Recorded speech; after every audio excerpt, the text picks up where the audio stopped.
तो सबसे पहले यार बात करते हैं, हमारे पास दो तरह के वॉइड हैं, टेट्राहेड्रल वॉइड, ऑक्टाहेड्रल वॉइड। तो टेट्राहेड्रल वॉइड मैंने आपको बताया था कि 4 स्फीयर से बनता है, आपने देखा भी था, ठीक है, 4 स्फीयर से बनता है। तो since it is formed by 4 sphere, तो अगर आप उसमें कोई एटम रखोगे उस वॉइड में, तो उस एटम को या उस पर्टिकुलर छोटे से स्फीयर को कितने स्फीयर्स टच करेंगे, 4, तो उसकी वजह से उसका कोऑर्डिनेशन नंबर आता था 4। और टेट्राहेड्रल वॉइड्स डबल होते हैं नंबर में, ठीक है, 2Z, Z is effective atoms present in unit cell, ठीक है। और ऑक्टाहेड्रल वॉइड बता चुका हूं कि ऑक्टाहेड्रल वॉइड बनता है 8 स्फीयर से। तो अभी कोऑर्डिनेशन नंबर, अगर आप कोई एटम रखोगे ऑक्टाहेड्रल वॉइड में, तो उसका कोऑर्डिनेशन नंबर आएगा दोस्तों 8, और उसका नंबर होता है Z। कितने इफेक्टिव एटम से अगर इफेक्टिव एटम Z है तो ऑक्टाहेड्रल का भी नंबर Z ही होगा, ठीक है। अब देखो ये तो अच्छा है, ये आपने वहां भी सीखा, बट एक और बात मैं आपको बता दूं, ये मैंने यहाँ पे रिलेशन लिखा है, इस रिलेशन पे क्वेश्चन आता है, और एक काफी इंपॉर्टेंट रिलेशन है, radius ratio of cation is to anion for tetrahedral void and radius ratio for octahedral void. अब इसका मतलब क्या है, देखो मेनली हम जो वॉइड है उसमें अपन छोटी एटम रखते हैं, तो छोटा मेनली क्या होता है, केटायन होता है mainly, not always but mainly cation is smaller than anion, तो हम केटायन रखते हैं, ठीक है। तो अब देखो सपोज करो इस तरह से क्वेश्चन पूछते हैं कि हमने कोई रेडियस जो है वो कोई एटम जो है वो परफेक्टली फिटेड है टेट्राहेड्रल वॉइड में, तो ये लिख दिया हमने रेडियस ऑफ टेट्राहेड्रल वॉइड, मतलब एटम जो हमने टेट्राहेड्रल वॉइड में रखा है उसका रेडियस होगा जो टेट्राहेड्रल वॉइड का रेडियस होगा, is to radius of spheres that are forming that tetrahedral voids is equal to 0.225। इसको अपन इस तरह से इक्वेट कर सकते हैं, इस पे मैं क्वेश्चन भी कराऊंगा, बट सबसे पहले यार अगर आपको ये याद नहीं होगा ना तो आप मार्क्स लूज कर सकते हो कि जो रेडियस रेशियो है टेट्राहेड्रल वॉइड के लिए वो है R+/R- कितने के बराबर है गाइस हमारे लिए 0.225, और radius of cation is to anion for octahedral void है हमारे पास 0.432 टेट्राहेड्रल वॉइड के लिए 0.225 और ऑक्टाहेड्रल वॉइड के लिए 0.414। तो ये तो अपने को दिमाग में लेके चलना है।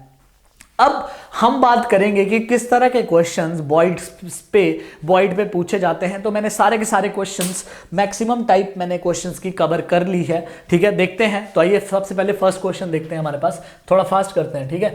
तो इस तरह का क्वेश्चन, तो ये क्वेश्चन 2016 का है, जेई का, ठीक है ना, 2016 का, तो नीट में भी आ सकता है, जेई में भी आ सकता है, ओके। तो बोलता है कि CCP in CCP of A types of atom. अब मतलब क्या है CCP of A type of atom, CCP मतलब cubic close packing in 3D। कैसे बनता था cubic close packing, first layer base layer आप बिछा दो हेक्सागोनल 2D, फिर अगर आप सेकंड लेयर बिछाओगे तो दो तरह के वॉइड आएंगे, जो कि फर्स्ट लेयर और सेकंड लेयर सेम नहीं है, AB बनेगा, दो तरह के आएंगे, टेट्राहेड्रल और ऑक्टाहेड्रल। अब आप थर्ड लेयर से ऑक्टाहेड्रल वॉइड्स को ढक दो तो जो आपके पास पैकिंग आती है वो आती है CCP, ठीक है। तो इसने बोला कि एटम्स ऑफ A, कोई A एटम्स हैं जो हमारे पास क्या बना रहे हैं CCP atoms, CCP of A types of atoms, ठीक है, हाँ, A टाइप ऑफ एटम्स बना रहे हैं CCP जिनका रेडियस है A, the radius of atom B that can be fitted into octahedral voids. तो आपको पता है कि CCP में ऑक्टाहेड्रल वॉइड बनेगा, ठीक है ना, ऑक्टाहेड्रल वॉइड बनेगा। अब बोल रहे हैं कि उस ऑक्टाहेड्रल वॉइड में एक एटम रख दें जिसका रेडियस है B, मतलब उस एटम का रेडियस क्या होगा। तो कैसे करना है, इससे करना है क्वेश्चन रेशियो से, ठीक है। तो मतलब जो आपने रेडियस ऑक्टाहेड्रल वॉइड में रखी, मान लो वो है R' आपने रख दिया ऑक्टाहेड्रल वॉइड में, ठीक है। अब रेडियस किसका, कौन से एटम्स ऑक्टाहेड्रल वॉइड बना रहे हैं, एक एटम, तो ये रेडियस ऑफ A किसके इक्वल होता है गाइस 0.414। बस अगर इतना सा पता है आपको तो ये क्वेश्चन आपसे सॉल्व हो जाएगा, नहीं तो आप जितना मर्जी दिमाग लगा लो आप कभी भी इस क्वेश्चन को सॉल्व नहीं कर सकते हो, ठीक है। तो इसका आंसर आ जाएगा 0.414 इंटू RA, ओके। तो अगर आप इसको ऑक्टाहेड्रल वॉइड में रखोगे तो ऑक्टाहेड्रल वॉइड का रेडियस और परफेक्टली फिट एटम का रेडियस इन ऑक्टाहेड्रल वॉइड कितना आ जाएगा 0.414 RA मतलब जो स्फीयर्स उसके सराउंडिंग में, ठीक है। आगे समझ, तो बहुत आसान है। तो दैट इज वाई मैं बोल रहा हूं कि यार ये याद रख लेना, आप लोग इसको मत स्किप करना, ठीक है। तो एक तो ये समझ आ। अब देखो सेकंड समझते हैं अपन। सेकंड भी काफी इजी क्वेश्चन है कि एटम्स ऑफ एलिमेंट बी, ऐसा क्वेश्चन अभी जेई में भी आया था, इस मतलब अभी जनवरी और इसमें मार्च अटेम्प्ट में, atoms of element B forms HCP lattice, ठीक है। तो मेरे पास कोई बी के एटम्स हैं जो क्या बना रहे हैं मेरे पास HCP। इस तरह से करते हैं इन क्वेश्चंस को, HCP ओके, बात कर रहे हैं 3D की, है ना। तो यार अगर B के एटम्स HCP बना रहे हैं तो कितने इफेक्टिव एटम्स होंगे, ठीक है। तो मैंने आपको बताया था जब मैं आपको पैकिंग पढ़ा रहा था कि आप HCP का यार डायरेक्ट याद रख लो कि HCP का Z आता है 6। कैसे आता था वो भी मैंने सिखाया था, बट आप डायरेक्ट याद रखो कि HCP में इफेक्टिव एटम्स आती हैं 6। तो अगर HCP में अगर B के कितनी एटम्स है मेरे पास 6, तो अगर B के एटम 6 हैं तो फिर ऑक्टाहेड्रल वॉइड टेट्राहेड्रल वॉइड होंगे 2Z, मतलब टेट्राहेड्रल वॉइड होंगे 12, और गाइस ऑक्टाहेड्रल वॉइड होंगे Z, तो ऑक्टाहेड्रल वॉइड होंगे मेरे पास 6, एक 12 और एक 6, ठीक है। बस खत्म, अब क्वेश्चन खत्म है। बोलता those of element A occupy 2/3 of tetrahedral void, okay, ठीक है। तो A के एटम जो हैं, B के तो 6 हैं हमारे पास, ठीक है। अब A के क्या है कि वो 2/3 2/3 टेट्राहेड्रल वॉइड्स को ऑक्यूपाई कर रहे हैं। टेट्राहेड्रल वॉइड्स हैं 12, तो यहां से आ गया ओके 8, A8 आ गया और B6 आ गया फॉर्मूला, A8 आ गया B6 पूरे फॉर्मूला। अब फॉर्मूला हम लिखते हैं इंपीरिकल फॉर्मूला, तो क्या मैं इसको फर्दर कैंसिल आउट कर सकता हूं? हाँ कर सकता हूं। आप 2 से डिवाइड करिए तो A4B3, ठीक है गाइस। 2 से डिवाइड करोगे तो आंसर क्या आ जाएगा इसका? A4B3। बहुत ही ज्यादा सिंपल है, बहुत ही ज्यादा सिंपल है, कुछ सोचने की बात है ही नहीं, ठीक है। B since B was in HCP और HCP में इफेक्टिव एटम है 6, तो 6 आ गया, उससे मैंने टेट्राहेड्रल वॉइड निकाल लिए, फिर ऑक्टाहेड्रल वॉइड निकाल लिए, फिर बोल रहे हैं A जो है वो 2/3 टेट्राहेड्रल, तो टेट्राहेड्रल वॉइड 12 है तो उसका 2/3 निकाल लिया गाइस। हमारे पास आ गया 8, A8 आ गया, B6 आ गया, कैंसिल आउट किया, A4B3 बन गया। समझ आ गया ना सबको गाइस? A8 B6 आ गया ना, तो फिर उसको कैंसिल आउट कर दिया, 2 से डिवाइड कर दिया, A4B3 is the answer. Understood? Good. अब एक और मैंने क्वेश्चंस आपके लिए लिखा हुआ है, ठीक है। तो अब आप लोग वो क्वेश्चन देखिए, ठीक है। इस वाले क्वेश्चन को देखिए, आई होप कि आप लोग पढ़ पा रहे हो इस क्वेश्चन को, ठीक है। तो मैं इसको साफ कर देता हूं ताकि मैं इसको यहां पे सॉल्व कर सकूं, ठीक है गाइस। तो आप देखिए इस क्वेश्चन को, थर्ड को। थर्ड क्या है, डरने की कोई बात ही नहीं, बहुत ज्यादा सिंपल है। एक solid oxide ions are arranged in CCP. कोई ऑक्साइड है ना, ऑक्साइड होता है O2-, वो किस में बैठा है? सीसीपी में। मतलब कितने इफेक्टिव एटम होंगे? 4। क्यों 4? अरे Z का मतलब होता है इफेक्टिव एटम यार। सीसीपी और FCC सेम चीज है भाई लोग, सीसीपी और FCC सेम चीज है, तो बस 4 आ गया। अब 4 आ गया तो अब जैसे ही 4 आ गया ना, अब टेट्राहेड्रल की बात की है तो आप टेट्राहेड्रल वॉइड निकाल लो 2Z, ऑक्टाहेड्रल वॉइड निकाल लो अब Z, तो टेट्राहेड्रल वॉइड आएंगे 8, ऑक्टाहेड्रल वॉइड आएंगे 4, बस खत्म। अब देखो क्या कहां क्या बैठा है। If 1/6 of tetrahedral voids are occupied by cation A, okay, तो बोलता है कि A जो है वो 1/6 ऑफ टेट्राहेड्रल वॉइड्स को ऑक्यूपाई कर रहा है, तो बस कितना आ गया A का? 3/4, सॉरी 4/3। A कितना आ गया मेरे पास? A आ गया 4/3। अब बात करेंगे यार B की, तो B कहाँ बैठा हुआ है? बोलता while 1/3 of octahedral voids are occupied by cation B, ठीक है। 1/3 ऑफ ऑक्टाहेड्रल वॉइड 4, तो 4/3 आ गया दिस। बोलता व्हाट इज द फॉर्मूला? तो मतलब हमें A का भी लिखना है एटम्स, B का भी लिखना है, और O लिखना है। O2- में एग्जिस्ट करता है ऑक्साइड आयन, तो A का आ गया हमारे पास 4/3 दोस्तों। B का भी आ गया कितना भाई लोग? B का भी आ गया 4/3, है ना। 2 चौके यार, 2 3 6, राइट। 4/3 और ऑक्सीजन का आ गया दोस्तों 4, है ना। ऑक्सीजन का आ गया 4। अब देखो सिंपल इंपेरिकल फॉर्मूले में चेंज करो, 3 से मल्टीप्लाई कर दो तो A4 आ गया, B4 आ गया और O12 आ गया। 3 से मल्टीप्लाई कर दिया ना यार, सबको आता है ना। 3 से 3 कैंसिल, 4 3 12 आ गया। अब क्या इसको मैं फर्दर सिंप्लीफाई कर सकता हूँ? हाँ, जब तक सिंप्लीफाई कर सकता हूँ तब तक करूंगा। आप 4 से डिवाइड कर दो तो मेरे पास आ जाएगा ABO3, तो ये आ गया देखो आंसर, ठीक है। तो इस तरह के क्वेश्चंस तो यार नीट में पूछे ही जाते हैं, मतलब 100% नीट में ऐसे क्वेश्चन पूछे ही जाते हैं और बहुत इजी क्वेश्चन होते हैं ये, ठीक है। जो आइटम जिसमें फंस रखा है ना, पहले आप उसका Z निकाल लो, Z से आप टेट्राहेड्रल वॉइड निकाल लो, ऑक्टाहेड्रल, फिर जो उसने कहानी लिखी है क्वेश्चन में उसको फॉलो करो, ऑटोमेटिकली आपके पास आंसर आ जाएगा। तो इस तरह के क्वेश्चंस में आप लोग मार्क्स लूज अफोर्ड करना, आप मार्क्स को लूज करना अफोर्ड नहीं कर सकते हो। बहुत इजी क्वेश्चंस है। एक नई बात बताई जो कि इंपॉर्टेंट है, आई होप कि आप लोगों को पता होगा, नहीं पता है तो नोट डाउन कर लो कि रेडियस रेशियो टेट्राहेड्रल वॉइड के लिए क्या है, ऑक्टाहेड्रल वॉइड के लिए क्या है, क्योंकि ये इसका इंपॉर्टेंस आएगा हमारे लिए, ठीक है गाइस। तो ये क्वेश्चंस डिस्कस कर लिए। अभी थोड़े से और क्वेश्चंस हैं, फिर हम बात करेंगे locations of tetrahedral void and octahedral void, उस पे भी क्वेश्चन आने की संभावना बहुत ज्यादा है, ठीक है। तो चलिए देखते हैं। अब गाइज ये क्वेश्चन काफी इंटरेस्टिंग क्वेश्चन है, वॉइड्स का ही क्वेश्चन है और काफी फेमस क्वेश्चन है बेसिकली। तो इस क्वेश्चन को समझ लेते हैं, बिकॉज इस टाइप का क्वेश्चन भी आपसे पूछा जा सकता है। आपको बोला कोई मिनरल है स्पाइनल, उसका मॉलिक्यूलर फॉर्मूला है Mgl2O4। बोलता oxides ions are arranged in CCP, Mg2+ ions occupy the tetrahedral void while Al3+ ions occupy the octahedral void. बोलता what percentage of tetrahedral void is occupied by Mg2+ ion and what percentage of octahedral void is occupied by Al3+। तो एक थोड़ा अलग तरह का question है, ठीक है।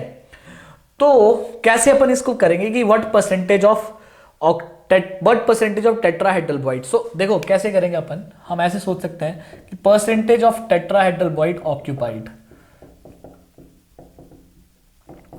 मतलब कैसे करेंगे इनटू 100, मतलब टोटल टेट्राहेड्रल वॉइड कितने में वो प्रेजेंट है और कितने टोटल टेट्राहेड्रल वॉइड्स हैं। तो देखो कितने होंगे टोटल, देखो आपको कैसे पता चला, इसने बोला ऑक्साइड्स आयन इन CCP, तो मतलब ऑक्साइड आने का CCP में है ना दोस्तों, तो फिर आएगा 4 ना, आपको बड़ी बार सिखा चुका हूं मैं।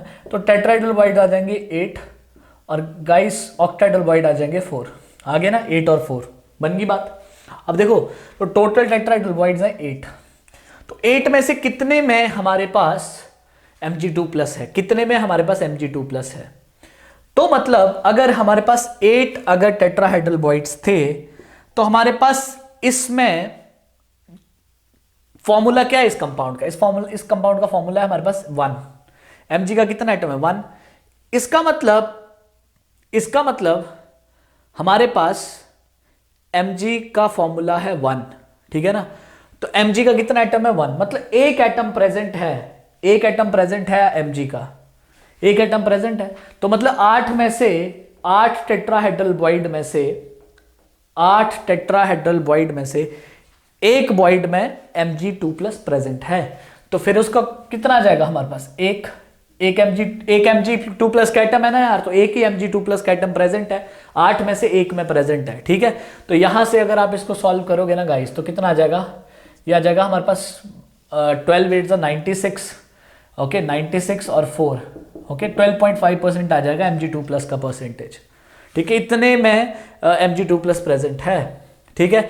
अब आप इससे पूछ रहे हैं कि percentage of octahedral voids occupied, कि कितना परसेंटेज ऑक्टाहेड्रल वॉइड्स का ऑक्यूपाइड है बाय Al3+ आयन। तो टोटल ऑक्टाहेड्रल वॉइड्स हो जाएंगे 4। अब कितना एल्यूमिनियम का एटम है हमारे पास है 2, तो मतलब 4 में से 2 में एल्यूमिनियम का एटम है इंटू 100, 4 में से 2 में एल्यूमिनियम का एटम है इंटू 100, ठीक है। तो आप इसमें देखो आपका क्या आंसर आ जाएगा, इसमें आपका आंसर आ जाएगा 50%। 50% में क्या प्रेजेंट है हमारे पास, 50% में हमारे पास एल्यूमिनियम 3+ प्रेजेंट है। क्या प्रेजेंट है, एल्यूमिनियम 3+, एल्यूमिनियम 3+। तो इस तरह से हम बहुत ही आसानी से इस क्वेश्चन को भी सॉल्व कर सकते हैं, ठीक है। बात समझ आ गई। कुछ लोग सोच रहे हैं कैसे, अरे परसेंटेज निकालना ना कितना डेटा, तो टोटल और कितना ऑक्यूपाई, वो कैसे पता चलेगा कितने Mg, तो ये फॉर्मूले से पता चलेगा। एक Mg का एटम है हमारे पास, एक Mg का एटम है, मतलब एक Mg एक टेट्राहेड्रल वॉइड में प्रेजेंट है, तो 8 में से एक ऑक्यूपाई कर रहा है। यहाँ दो एल्यूमिनियम का एटम है, मतलब 2 एल्यूमिनियम का atom 4 tetrahedral void 4 octahedral void में प्रेजेंट है, उससे हमने परसेंटेज निकाल लिया। तो ये थे हमारे पास क्वेश्चन बेस्ड ऑन वॉइड्स। अब हम बात करेंगे गाइस लोकेशन ऑफ वॉइड्स की, जो कि बहुत ही ज्यादा इंपॉर्टेंट टॉपिक है, आइए उस पर चर्चा करते हैं। सो गाइस अब हम बात करेंगे location of tetrahedral void and octahedral void की, किसमें, CCP में। बहुत इंपॉर्टेंट टॉपिक है और काफी लोगों से ये क्वेश्चन नहीं बनता है क्योंकि वो समझ ही नहीं पाते हैं, ठीक है। तो देखो CCP में ही बात करेंगे, HCP में बात नहीं करेंगे, सिर्फ CCP में गिवन है NCERT में, ठीक है। तो बाई टेट्राहेड्रल पहले हम बात करते हैं ऑक्टाहेड्रल वॉइड की, कि ऑक्टाहेड्रल वॉइड CCP में कहाँ होता है। देखो CCP का हमें पता है कि एटम्स कहाँ प्रेजेंट होती हैं, कॉर्नर पे और फेस सेंटर पे, ठीक है, ये पता है। अब वॉइड कहाँ ऑक्टाहेड्रल वॉइड बनता है, ऑक्टाहेड्रल वॉइड बनता है 6 स्पेयर से, वो भी पता है। अब पोजीशन क्या है, लोकेशन क्या है, तो ऑक्टाहेड्रल वॉइड होता है गाइस एज सेंटर पे, आपको डायरेक्ट याद रखना है, एज सेंटर पे और साथ साथ में बॉडी सेंटर पे। ऑक्टाहेड्रल वॉइड कहाँ बनता है, एज सेंटर पे और बॉडी सेंटर पे ना, बॉडी सेंटर पे 8 कॉर्नर के एटम्स हैं, ओके, उनकी वजह से एक ऑक्टाहेड्रल वॉइड बनता है बॉडी सेंटर पे, ओके। देखो इसको ना आपको दिमाग में लेके चलना है कि what is the location of octahedral void in case of CCP। कहां बनता है, बोलो बोलो बोलो, एज सेंटर पे बनता है और बॉडी सेंटर पे बनता है, ठीक है। अब देखो आप इसका नंबर भी कैलकुलेट कर सकते हो, कितना नंबर आना चाहिए ऑक्टाहेड्रल का, 4। तो देखो कहां प्रेजेंट एज सेंटर पे ना, तो कितने एज सेंटर होंगे हमारे पास, 12, कितने एजेस होते हैं क्यूब में? 12, तो उनका सेंटर भी एक होगा, तो 12 होगा, राइट। और कंट्रीब्यूशन क्या बताया था आपको एज सेंटर का? 1/4। तो ये हो गया एज सेंटर के लिए ऑक्टेहेड्रल बॉइड का नंबर। अब बॉडी सेंटर तो एक ही है, उसका कंट्रीब्यूशन 1 है, तो 12 इंटू 3, 12 डिवाइड बाई 4, 3 + 1 4। कितना आ गया नंबर ऑक्टेहेड्रल बॉइड का? 4। ठीक है, तो जो बच्चा इस क्वेश्चन को सॉल्व करेगा, जो कोई भी स्टूडेंट, मान लो आप ये क्वेश्चन दिया आपके टीचर ने और आप वो एक स्टूडेंट सॉल्व, तो इसका मतलब ऐसा मत समझना कि उसने उसको इमेजिन किया कि ऑक्टेहेड्रल बॉइड कहाँ है, उसको सब पता है। उसको सिर्फ यही पता है कि ऑक्टेहेड्रल बॉइड कहाँ होते हैं, एज सेंटर पे और बॉडी सेंटर पे, यही पता होना चाहिए आपको, आपका क्वेश्चन हो जाएगा। ओके, तो ये रही ऑक्टेहेड्रल बॉइड्स की बात, तो ये डायरेक्ट इंफॉर्मेशन है, आपको पता होनी चाहिए।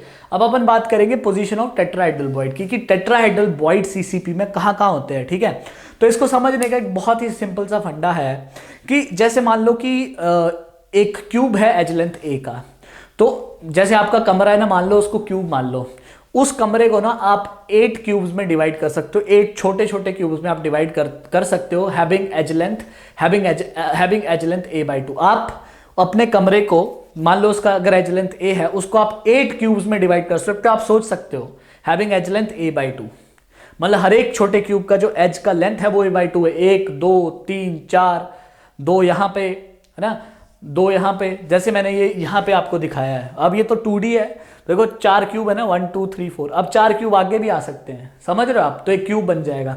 तो एक क्यूब जिसका एज लेंथ a है, उसको 8 क्यूब में डिवाइड किया जा सकता है, हैविंग एज लेंथ a/2। आप इसको सोच भी सकते हो, आसान है, आप अपने कमरे को 8 क्यूब्स में डिवाइड कर सकते हो। सोच लो कैसे करोगे, आई होप कि आप लोग देख रहे होंगे। ऊपर 4 क्यूब लगा दो, नीचे 4 क्यूब लगा दो, आपका 8 क्यूब बन गए। अब होता क्या है, तो ये लाइन आपको याद रखनी है कि cube having edge length a can be divided into smaller cube having edge length a/2। 8 smaller cube having edge length a/2। ठीक है, अब ये बात आपको पता चल गई कि ठीक है, हम उसको डिवाइड कर सकते हैं। अब टेट्राहेड्रल बॉइड पता कहां प्रेजेंट होता है? टेट्राहेड्रल बॉइड उन सारे क्यूब्स के बॉडी सेंटर पे प्रेजेंट होता है। किन क्यूब्स के? बड़े क्यूब के नहीं, जो बड़े क्यूब को अपन ने 8 छोटे क्यूब्स में ऑफ एज लेंथ a/2 में डिवाइड किया, उन सभी क्यूब के बॉडी सेंटर पे टेट्राहेड्रल बॉइड पाया गया है इन केस ऑफ सीसीपी। बात समझ रहे हो? ठीक है, मैं बोल रहा हूं, अगर कोई स्टूडेंट है बहुत अच्छा है, वो अगर वो क्वेश्चन करेगा तो उसको सिर्फ यही बात पता है, यही बात पता है उसको, बाकी उसने कोई बहुत बड़ा जीनियस नहीं है, वो सिर्फ उसको यही बात पता है। ठीक है, कि एक ए क्यूब है, उसको a/2 के एज लेंथ के 8 क्यूब्स में बांटा जा सकता है, और उन a/2 के एज लेंथ के क्यूब के बॉडी सेंटर पे हमें कौन सा बॉइड मिलेगा? Tetrahedral Boyd. ठीक है, कितने क्यूब है हमारे पास? 8, तो फिर 8 कंट्रीब्यूशन क्या होता है बॉडी सेंटर का? 1, तो कितने टेट्राहेड्रल बॉइड आ जाएंगे? 8 × 1, 8 आ गया आंसर, 8 आ गया। ठीक है, अब ठीक है, आपने पोजीशन समझ लिया, वेल एंड गुड। ठीक है, तो अगर देखो ज्यादा टेंशन लेने की जरूरत नहीं है, ये बातें आपको दिमाग में लेके चलनी है ना, तभी होगा ये क्वेश्चन, और ये अच्छा क्वेश्चन बनता है लोकेशन ऑफ बॉइड से। अब एक स्टेप थोड़ा सा आगे चलते हैं, और क्या वो इसमें आपको तंग कर सकता है, कहाँ आपको थोड़ा सा वो घुमा सकता है। अगर मैं आपसे पूछ लूं कि व्हाट इज डिस्टेंस,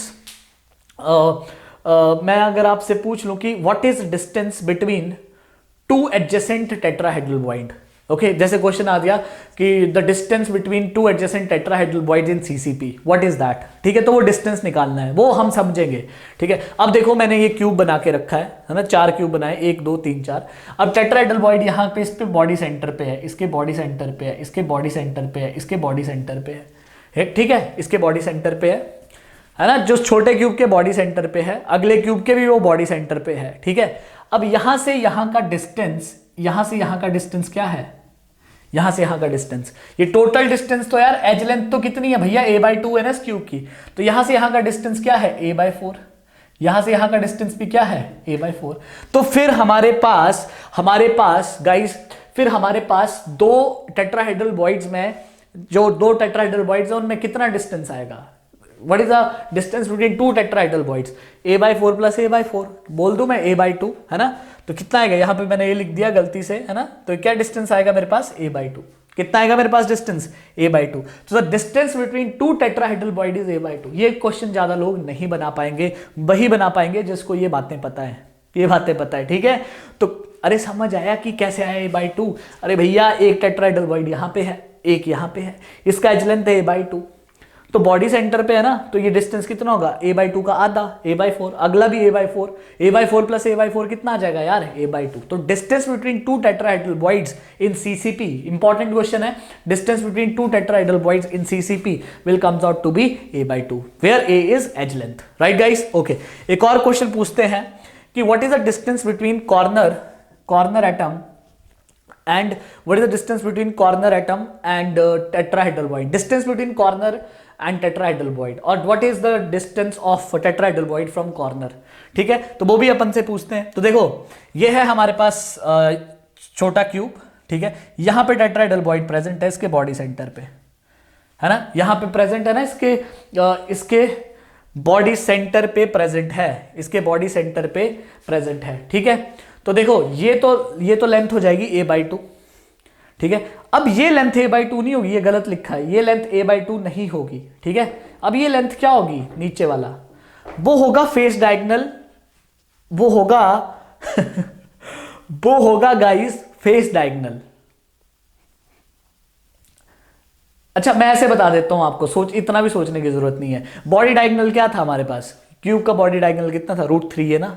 अब यहां पे a क्या है, √3a/2, क्योंकि यहां पे एज लेंथ है a/2, अरे a/2, तो बॉडी डायगोनल का हाफ जो होगा वही तो डिस्टेंस होगा उसका टेट्राहेड्रल वॉइड का कॉर्नर से, तो हाफ क्या होगा, √3a/4। तो टेट्राहेड्रल वॉइड का जो डिस्टेंस होगा कॉर्नर एटम